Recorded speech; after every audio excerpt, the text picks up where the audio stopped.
For nearly 200 years, even the idea that an advanced or sophisticated civilization could have emerged from within the heart of the Amazon was seen as completely impossible. They said that the stories told by the Spanish explorers of 15-mile-long cities inhabited by millions of people with huge stone walls and pyramids must have all been myths, fables that the Spaniards made up to continue funding their expeditions. But in May of 1925, the famous explorer Percy Fawcett set off into an almost entirely unexplored region of the Amazon along the Xingu River. He was warned about violent cannibalistic tribes in this area, and he wrote a final letter to his wife from Dead Horse Camp telling her that it may be up to 2 years before she hears from him again. The next day, Percy set off into the jungle and disappeared, never to be seen or heard from again. While Percy's expeditions drove over 100 more ambitious explorers to follow in his footsteps through the Amazon, the majority of which also disappeared in this deep wilderness,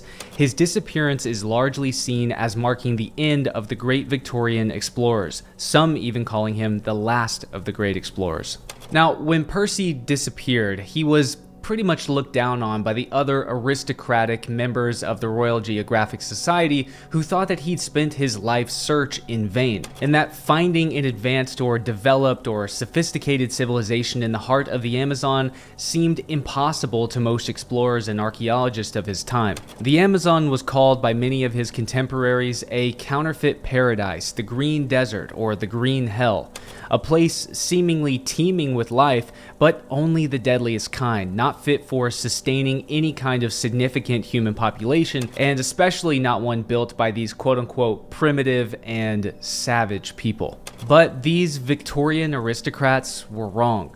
The stories that the Spanish and Portuguese explorers had told 400 years earlier of massive cities within the Amazon were not fables. It was all real. Amazonians did build massive civilizations, including a city with an estimated population of over 1 million people. That's the same size as ancient Rome. These Amazonian cities were complete with highway systems, step pyramids, raised plazas, sprawling geoglyphs, and astronomical observatories. And in today's video, I'm going to share with you why I firmly believe that the Amazon is still hiding a lost civilization, or more likely, many different lost civilizations. If you're still having a cup of coffee or cracking open an energy drink first thing you wake up in the morning, you need to grow up, because for the first 90 minutes that you're awake, your adenosine system isn't even active yet, which, long story short, means that caffeine is not as effective. And that's why you find yourself needing a second dose of caffeine before you've even gone to lunch. What you need when you wake up in the morning are electrolytes, and that's why I've been starting my mornings with LMNT. LMNT is the best tasting, most effective electrolyte drink mix I've ever found, and the lemonade salt is just to die for. It's the perfect flavor for the summertime. It's packed full of sodium, potassium, magnesium, it has no sugar, and it helps boost your natural energy level. When I take LMNT, even in the evening, I instantly notice a difference. I have more energy and I'm more alert. I can't say enough about LMNT. I love it, my wife loves it, and even my mom took some of it home with her. And you can get some LMNT yourself and see why I love it so much by visiting drinklmnt.com/caverns, where LMNT is offering you guys a free gift sample pack, including their most popular 8 flavors with any purchase. And LMNT is so confident that you'll love it that they have a no questions asked refund policy, meaning that if for any reason you don't like it, they'll refund your money, no questions asked. So start your day off right and notice the difference like I did by visiting drinklmnt.com/caverns for a free sample pack, including their most popular 8 flavors with any purchase. And thank you to LMNT for sponsoring this video. Now, back to the show. So the Amazon rainforest expands approximately 7 million square kilometers and covers nearly 50% of the landmass of the entire continent of South America. The rainforest itself is nearly the size of the United States, and it represents more than half of the world's remaining tropical rainforests. Most people probably aren't aware of just how treacherous exploring the Amazon really is. The dense jungle, impossible terrain, and lack of funding has led to less than 1% of the Amazon being surveyed. You have hostile wildlife, piranhas, jaguars, anacondas, electric eels, bullet ants, leafcutter ants. I'm reminded of a story of when Percy Fawcett was on one of his expeditions, and in the middle of the night they heard a splash in the water, and they didn't hear anything coming after that. Now, typically, if you don't hear anybody calling for help, it's usually not a cause for concern, as the Amazon is filled with all kinds of creatures, from small crocodiles to large fish and sometimes even sharks. And so usually if you hear a splash in the water, it's usually just some kind of wildlife falling in or jumping out of the water or something. But then they wake up the next morning and they find that one of their crew members, the remains of his skeleton had washed ashore with only his boots remaining. So apparently he had gone out to relieve himself in the middle of the night over the river, and he fell in, and the piranhas in the river had eaten him alive before he could even come back to the surface to yell for help. You have diseases and parasites, mosquitoes with malaria, leeches, botflies, and quicksand. And don't even get me started on the candiru. Essentially, if you're in the Amazon, never, ever, ever use the restroom waist deep, because there is a small little critter about yay big and about this big around that can swim up your pipe, and it will enlarge itself and it will never ever leave. And so you're essentially left with two options. You allow your stomach to bloat and bloat and bloat until it fills up and you die from the inside, or you cut off the part that the candiru has lodged itself in. And there were actually explorers who were faced with this dilemma, all of which, as far as I know, nobody opted for the cutting off option, so they perished in the jungle. Another story that I'm reminded of is the reality of small coral snakes. Now, there's all kinds of super venomous snakes in the Amazon, but the coral snake can be especially dangerous because it's so small, but if you get bitten by it, that's the end. Teddy Roosevelt, while he was on his expedition through the Amazon in the early 1900s, one of the local Peruvian indigenous people that he was with, one of his guides, was collecting firewood for the camp at night, and beneath their logs was a curled up coral snake that bit him on the finger.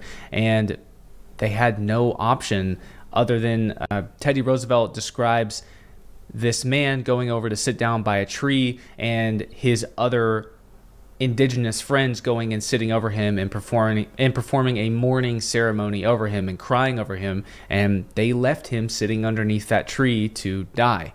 So the Amazon is extremely dangerous. And that's not even mentioning the extreme weather. Torrential rains can cause flash floods at night. The heat can be well over 90 degrees Fahrenheit with 100% humidity. This zaps your strength. And while I have not experienced this in the Amazon, I have experienced it in Guatemala. And let me tell you, it was the worst 8 or 9 days of my life. I was so sick. I was so tired.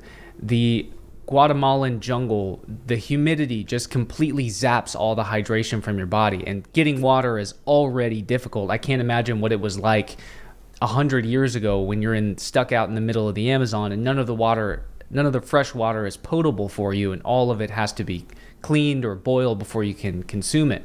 But I was so sick, and the mosquitoes alone had torn up my arms. It's probably impossible to see on camera, but my arms are completely scarred with mosquito bites from Guatemala and the Peruvian Amazon when I went to go see Machu Picchu. I was completely zapped of energy, and there's absolutely no way that I could have done an all-day long expedition for months on end in the condition that I was in. I was actually so sick that I was about 75% deaf in both ears. It was quite alarming. Then you have navigation difficulties. Compasses spin in the wrong direction when standing over magnetic deposits in the ground, and it's so far out in the wilderness that most GPSs probably aren't reliable, and most maps for the regions that you're wanting to explore are outdated or are no longer accurate, as the landscape can change in just a few years in such a tumultuous environment. And then you have limited resources. Food and water is hard to come by. Like I was saying a moment ago, the water's not potable, so all of it has to be filtered, cleaned, or boiled before it can be consumed, and it's just really difficult, essentially impossible, to filter or purify enough water to realistically sustain yourself without getting sick in some awful way. And then acquiring food is difficult because most of the plants in the Amazon have adapted in this vicious environment and are not just orange trees and apple trees for you to go pick and eat. And then you have small game, which is plentiful in the Amazon, but everything in the Amazon, again, has adapted to this extremely dangerous and deadly environment. So all of the animal life, the small game that's there, is completely stealthy, and you will never see them before they see you, which makes killing and hunting extremely difficult. And finally, the most deadly thing in the Amazon, the very last thing you'd ever want to come across, is another person that you didn't expect to see in the Amazon. You have illegal loggers, you have drug traffickers, you have semi-contacted, or even worse, completely uncontacted tribes that still inhabit the Amazon today. And I can tell you, all those groups of people are not very kind to unwanted eyes and outsiders walking onto their territory. And many of these reasons are factors for why, for the last 200 years, most experts have believed that the concept of a highly developed, advanced, sophisticated civilization growing from out of the Amazon was just basically impossible. But what were these old stories that Percy had believed about ancient civilizations somewhere in the unreached parts of the Amazon? And what were the details that he and many other late explorers found so compelling? Now, history books often cite Francisco de Orellana as being the first European to discover the mouth of the Amazon River, but this isn't true. Like so many figures throughout history, Vicente Yanez Pinzon has slipped through the cracks of time, and most people have never even heard his name. But in the year 1500, 40 years before Orellana would be credited with the discovery of the mouth of the Amazon, Pinzon was already at the mouth of the Amazon River and had already seen the evidence of civilization along its banks. No direct quotes from his logs survive today, but later Spanish chroniclers tell us that he observed the Amazonians, but they did not have the resources for an extended expedition on foot or deep into the Amazon River. But of course, we have Francisco de Orellana's legendary journey from the Pacific to the Atlantic, navigating the entire length of the Amazon in 1541. But it isn't from Orellana directly that we hear of what the men on the expedition saw, but rather from a Dominican friar named Gaspar de Carvajal, who kept a record of the expedition. In his journals, he says, "We came upon a very large settlement where there were many people, and they came out to meet us with their bows and arrows ready for war. Riverside tribes farmed turtles and produced luxurious goods for unknown inland empires, with great skulls in their crafts. We came upon a very large settlement where there were many people, so numerous that they filled the banks of the river, and their houses stretched far along the shore. The villages we saw were so great in number and size that they extended for leagues along the river, with houses closely set and many inhabitants. We passed a town so large that it had more than 2,000 houses, and the people came out in canoes numbering in the thousands to oppose us. The river was lined with settlements, some so populous that we marveled at their extent, with fields and orchards stretching far inland. We saw a city of such magnitude that its houses and streets seemed to rival those of Spain, with people in great numbers living in order and abundance." And for the next 100 years, more and more Europeans descended down into the Amazon River as a result of colonizing South America's Atlantic coast. They see more great cities with large buildings, houses, palaces, walls, and millions of people. But by the early 1700s, something very strange was happening. When expeditions were sent down the river, none of the explorers or merchants saw cities of any kind. Only small, temporary villages set up on the river's bank, inhabited by skittish and sickly-looking people. Before long, professional explorers and archaeologists would label the Amazon a quote-unquote counterfeit paradise and a green desert, completely lacking the resources needed to sustain the kind of civilization that the Spaniard explorers described seeing. Never again would any European claim having seen these large cities that the Spanish and Portuguese once spoke of. That is, except for a single document written by an unknown Portuguese explorer in 1753. The explorer describes following a path through the Brazilian Amazon which led to and past a waterfall and eventually to a large, abandoned, and gated city. There is a large square in the middle of the city with an obelisk of black stone, very notable, and in each corner of it is a spire in the style of the Romans. Over the principal portico of the street there is an inscription of characters which for not understanding we could not copy. On one side of the said square, there is a temple or principal church with statues, and at its entrance there is a figure of a man carved in stone with a crown on his head and a bow in his hand. The houses are of stone, well worked, and some with roofs fallen in, but many still standing, showing great symmetry and order in their construction. Beyond the city there are fields that seem to have been cultivated and roads paved with stones leading to other places unknown to us. And these documents were uncovered by none other than Percy Fawcett himself while studying at the Library of Rio de Janeiro in Brazil in 1914. Now, Percy Fawcett, when he first arrived in the Amazon, was in the year 1906, and he was working on behalf of the British Royal Geographic Society, and he was attempting to map the border around Brazil and, quite frankly, possibly working as a spy for the British.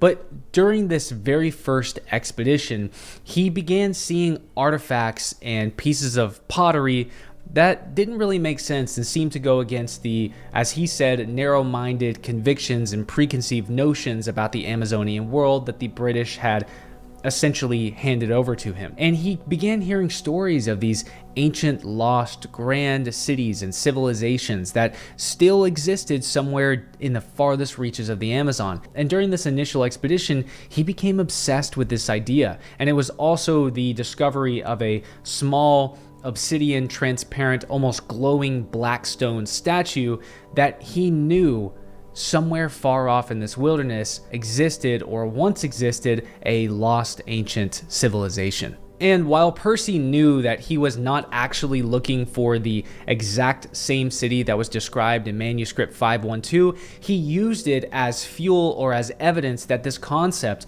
of many different grand lost cities in the Amazon or civilizations in the Amazon was probably true, and that his expeditions were a worthwhile pursuit, and that to find this lost city could completely rewrite world history and change our perspective of indigenous Amazonian people and South America as a whole. And as an anthropologist who's incredibly invested in the pre-Columbian world of Central, South, and North America, I think that Percy Fawcett's motive and that his reasoning and that his pursuits were completely justified, and to a certain extent, he was exactly right. Because even when I study pre-Columbian Andean civilization, I can see the influence of an otherwise unknown and as of yet undetected presence somewhere in the Amazon that trickles into the Andean world and influences a city called Chavin de Huantar, which in some ways is considered the mother culture of the Andean world. And I think that the mother culture of Chavin is a civilization that is thus yet unidentified somewhere off in the Amazon. So Chavin de Huantar grows up somewhere around 1000 BC, high up into the Andes. And this is actually a band of people that come from the Corral Supe civilization, which is on the coast of Peru. Corral Supe was a pre-pottery, possibly even pre-religious, pre-art civilization. And they were constantly getting hit by these cataclysmic, apocalyptic tropical storms called El Niños and La Niñas. And after many, many generations, they decided to drop everything and flee up into the Andes to have their civilization actually be preserved and not be continuously destroyed by these tropical storms. And it's right when they get to the Andes that we know that they come into contact with Amazonians. All of a sudden, we see these Corral Supe people. We can follow their DNA sequences all the way up to Chavin because we have burials going from one site to the other and back. And we know that as soon as they establish Chavin de Huantar, they are immediately coming into contact with the Amazonians. They're producing pottery, they have painted artwork, they have what we consider some kind of religious pantheon or like a shamanic religious tradition going on here. And all of this can be traced to other pottery that we have found just to the east, scattered throughout the Amazon. Now, a piece of religious iconography that Chavin adopts, and that for a long time they thought that Chavin invented, but they certainly did not. This comes from the Amazon, is this idea of a Werejaguar. I've spoken about this so much. I even talked on the Joe Rogan Experience about this. This is one of the most infatuating things for me with the pre-Columbian Americas, because it may be the first instance of monotheism in the Americas long before the conquistadors tried to introduce Christianity. But at Chavin de Huantar, we see these figures that are anthropomorphic jaguars. So they're jaguars with a human body, or they're humans that have fangs coming out of their mouth. And on the eastern side of the temple at Chavin, on the wall, there are what we call tenon heads, which is a statued head that has a stone tenon on the back, and it can be slid into the wall. And only on the east wall, facing out towards the Amazon, are these tenon heads. Now, today you can see a lot of these heads in the Larco Museum in modern-day Lima, Peru. But they're facing out towards the Amazon. So what I think it is the people of Chavin somehow honoring this feline deity, this Werejaguar being, or these Werejaguar people, and acknowledging them by looking out towards the Amazon.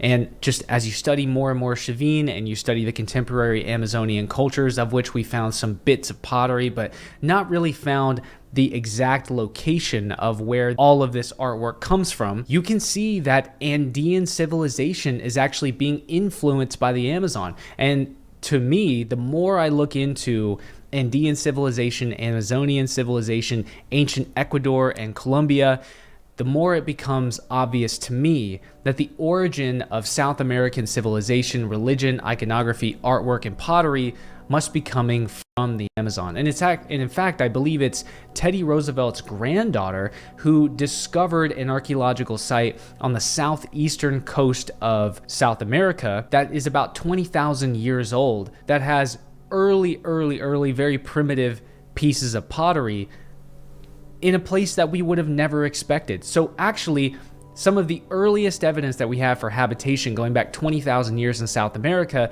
is on the southeast side of Brazil, on completely the opposite side of the continent where we would expect to find this early evidence of habitation. And then we have LiDAR scans that have come out in just the last decade that utterly and completely vilify Percy Fawcett's ideas about these lost civilizations. And one was actually just along the Xingu River called Kiriguyu, and it had an estimated population of over 1 million people. And like I said earlier, that's about the size of the height of ancient Rome.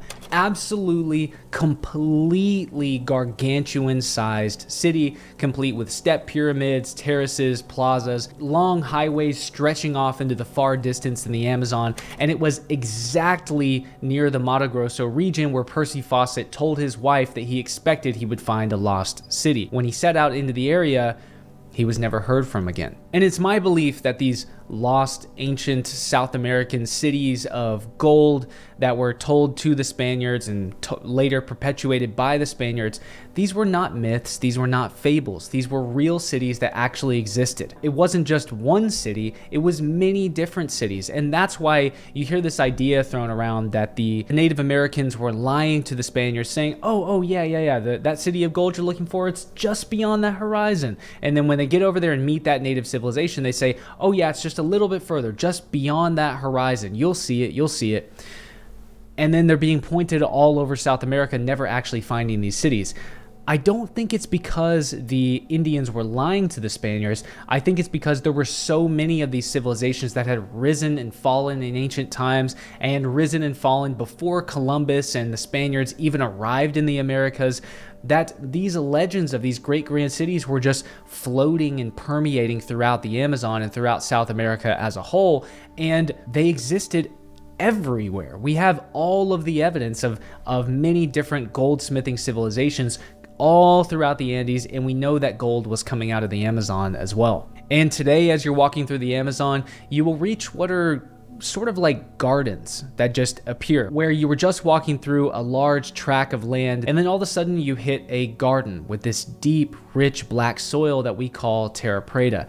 And somehow, some way, in this early primordial period in the Amazon, ancient Amazonians invented a type of soil that just completely blooms these gardens in the middle of the Amazon. And we have absolutely no idea or any evidence of just how long ago this happened. But I would say this is well over 10,000 years ago, possibly pushing up to 20,000 years ago, the ancient Amazonians were doing this. So It's my personal bias, my personal opinion, that the origin of religion, artwork, and civilization in South America probably comes from somewhere deep within the Amazon in an unknown and unexplored region that hopefully someday, as LiDAR technology and other technologies in the archaeological field progress, maybe one day we will find the origin of civilization in South America. I'm Luke Caverns. If you like more videos on the history and mysteries of the old world, well, please like and subscribe for more.